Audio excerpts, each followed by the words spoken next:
Hello दोस्तों। तो उत्तर पाठशाला में एक बार फिर से आपका बहुत बहुत स्वागत है। और आज हम बात करेंगे दोस्तों 16 अगस्त के उत्तराखंड राज्य के सभी महत्वपूर्ण करंट अफेयर्स के बारे में, जिसमें हम बात करेंगे दोस्तों उत्तराखंड में देखी गई विलुप्त मानी जाने वाली उड़ने वाली गिलहरी के बारे में और नकायाल गांव के सामूहिक आत्महत्या की धमकी के बारे में। और उसके साथ ही हम देखेंगे कि आखिर ऐसा क्या काम किया है कि मुख्यमंत्री त्रिवेंद्र सिंह रावत वो काम करने वाले पहले मुख्यमंत्री बन गए हैं। तो दोस्तों वीडियो अगर आपको पसंद आती है तो लाइक ज़रूर कीजिएगा और ध्यान रखिएगा अगर आप चैनल पर नए हैं तो चैनल को सब्सक्राइब कर सामने बने बेल आइकन को प्रेस करके ऑल नोटिफिकेशन को ऑन कर लीजिएगा ताकि आपको सारी वीडियो की नोटिफिकेशन सबसे पहले मिल जाए। तो चलिए शुरू करते हैं। तो नकायाल गांव, इसके बारे में हम इससे पहले भी पढ़ चुके हैं दोस्तों। तो इन्होंने 15 अगस्त के दिन सामूहिक आत्महत्या की धमकी दी थी। इन्होंने धमकी दी थी कि ये सामूहिक आत्महत्या कर लेंगे। एक 2 किलोमीटर की सड़क की डिमांड थी और एक पुल की ये मांग कर रहे थे दोस्तों। उसके बाद जो प्रशासन है, क्षेत्रीय प्रशासन ने 1 महीने के अंदर कार्यवाही की जो है बात कही। उसके बाद गांव वाले जो है माने हैं दोस्तों। तो ये क्यों महत्वपूर्ण हो जाता है दोस्तों? तो मैंने आपको बताया था कि उत्तराखंड का श्रीलंका जो है वह यह नकायाल गांव है। तो जो नकायाल गांव है ये हल्द्वानी के आसपास पड़ता है दोस्तों, हल्द्वानी में पड़ता है और मेन सिटी से मानसून के टाइम पे ये कट जाता है क्योंकि गौला सूखी और पादा जो रिवर हैं ये क्या करती हैं, इस गांव को मानसून के सीज़न में एक टापू का एरिया दे देती हैं, जो कि बीच में एक गांव बाकी पूरे एरिया से कट जाता है और एक तरीके का एयर प्रिजन, खुला ओपन एयर प्रिजन यानी कि खुली जेल की तरह ये बन जाता है दोस्तों। हमने रिसेंटली बात भी की थी करंट अफेयर में कि यहाँ इस गांव के लिए राशन पानी की व्यवस्था जो है जिला प्रशासन द्वारा की जा रही है।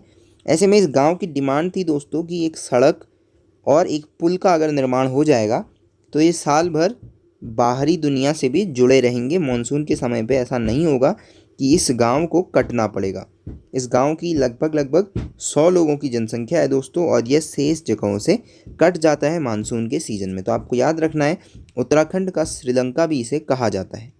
चलिए, पंजों के फर को पैरासूट की तरह इस्तेमाल करके उड़ने वाली एक दुर्लभ गिलहरी को उत्तरकाशी के गंगोत्री नेशनल पार्क में देखा गया है दोस्तों। गिलहरी का नाम है वूली गिलहरी और इसको आज नहीं, आज से 70 साल पहले विलुप्त मान लिया गया था। जबकि देहरादून वाइल्ड लाइफ इंस्टीट्यूट के साइंटिस्ट ने क्या कहा था कि इसको भागीरथ घाटी में देखा जा सकता है और इसकी फ़ोटो भी उसमें मिली हैं दोस्तों। तो ये IUCN की लिस्ट में 70 साल पहले ही विलुप्त मान ली गई थी दोस्तों, लेकिन उत्तराखंड के वन अनुसंधान केंद्र के सर्वेक्षण में 13 फॉरेस्ट डिवीजन के 18 जगहों पर इसको देखा गया है। 13 फॉरेस्ट डिवीजन्स की 18 जगहों पर वूली गिलहरी देखी गई है। तो यह ज़्यादातर ओक, देवदार और शीशम के पेड़ों पर अपने घोंसले बनाती है। सुनहरे, भूरे और स्याह रंग की उड़न गिलहरियाँ देखी जाती हैं और उसके साथ ही 30 से 50 सेंटीमीटर लंबी भी ये हो सकती हैं। लैंसडाउन में ये देखी गई हैं और इनके गले पर धारी होने के कारण इनको स्थानीय लोग पट्टा बाघ भी कहते हैं। उसके साथ ही दोस्तों ग्लोबल वार्मिंग है, कटते जंगल हैं, डिफॉरेस्टेशन, इनकी वजह से ये क्या है दोस्तों विलुप्त हो चुकी मानी गई थी। और वाइल्ड लाइफ प्रोटेक्शन एक्ट जो है दोस्तों, तो वाइल्ड लाइफ प्रोटेक्शन एक्ट के शेड्यूल 2 के अंदर ये आती हैं। रिसेंटली हमने वर्ल्ड एलिफेंट डे मनाया था दोस्तों, आपको याद होगा world elephant day, elephant schedule 1 में आता है वाइल्ड लाइफ प्रोटेक्शन एक्ट के। तो ये वर्ल्ड एलिफेंट डे कब मनाया जाता है, ज़रा कमेंट बॉक्स करके बताइएगा। ये वर्ल्ड एलिफेंट डे या इंटरनेशनल एलिफेंट डे कब मनाया जाता है, कमेंट बॉक्स में बताइएगा दोस्तों। तो ये क्या है दोस्तों, ये शेड्यूल 1 का है, जैसे उसी तरीके से गिलहरी शेड्यूल 2 में आती है वाइल्ड लाइफ प्रोटेक्शन एक्ट के। तो दोस्तों गंगोत्री नेशनल पार्क की बात करें तो मैंने आपसे UKSSC एग्ज़ाम वीडियो में भी बात की थी कि उत्तराखंड का सबसे बड़ा नेशनल पार्क जो है वो है गंगोत्री नेशनल पार्क। तो 2390 स्क्वायर किलोमीटर के एरिया में बना है। 1989 में इस्टेब्लिश किया गया था। गौमुख ग्लेशियर के लिए जाना जाता है और ऑल इंडिया रैंक 4 है, यानी कि चौथा सबसे बड़ा राष्ट्रीय उद्यान, चौथा सबसे बड़ा राष्ट्रीय पार्क है इंडिया के अंदर। अच्छा, चौथा अगर गंगोत्री है, उत्तराखंड में पहला है, चौथा अगर गंगोत्री है तो पहला कौन है? पहला है हेमिश नेशनल पार्क दोस्तों। हेमिश नेशनल पार्क रैंक 1 पे आता है। 1981 में इस्टेब्लिश हुआ था। 400 स्क्वायर किलोमीटर के साथ ये लद्दाख के अंदर है दोस्तों। लद्दाख आपको पता है रिसेंटली यूनियन टेरिटरी बन गई है, तो अपने आप में लद्दाख हम इसको लिखेंगे। साथ में स्नो लेपर्ड जो है दोस्तों उसके लिए जाना जाता है, हिम तेंदुओं के लिए जाना जाता है। हिम तेंदुओं पर भी उत्तराखंड के अंदर हमने वीडियो बनाई हुई है।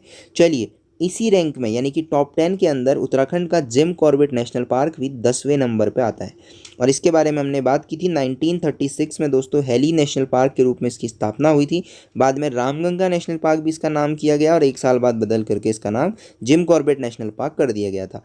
1318.5 स्क्वायर किलोमीटर के एरिया में फैला हुआ Jim Corbett national park Uttarakhand का दूसरा सबसे बड़ा नेशनल पार्क है दोस्तों। पहला है गंगोत्री नेशनल पार्क, और जिम कॉर्बेट नेशनल पार्क पूरे इंडिया का पहला नेशनल पार्क है जिसको, और साथ में पहला नेशनल पार्क होने के साथ साथ दोस्तों ये पहला नेशनल पार्क है जिसको टाइगर प्रोजेक्ट के अंदर रखा गया था, प्रोजेक्ट टाइगर के अंदर जिसको रखा गया था।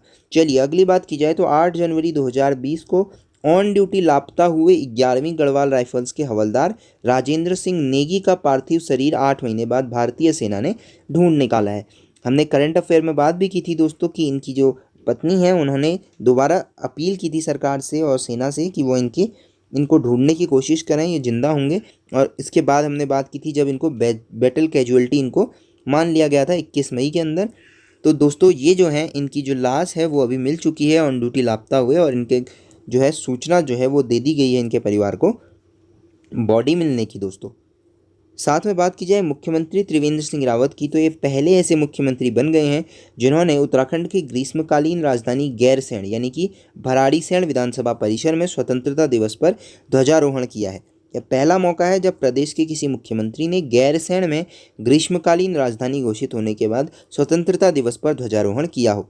देखिए, प्रेमचंद अग्रवाल हैं विधानसभा अध्यक्ष, उपाध्यक्ष रघुवीर सिंह चौहान और क्षेत्रीय विधायक सुरेंद्र सिंह नेगी, और साथ में अन्य विधायक और लोगों की उपस्थिति में यह ध्वजारोहण किया गया था दोस्तों। और यहाँ पर बहुत सारी घोषणाएं थरालीसैंण के लिए भी की गई हैं, पिथौरागढ़ के लिए भी की गई हैं, तो ऐसी बहुत सारी घोषणाएं यहाँ पर की गई हैं दोस्तों।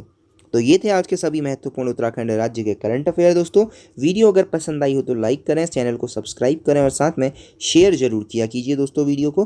ट्विटर, इंस्टा, फेसबुक, व्हाट्सएप किसी भी नंबर से, कहीं से भी, किसी भी लिंक से आप हमसे जुड़ सकते हैं।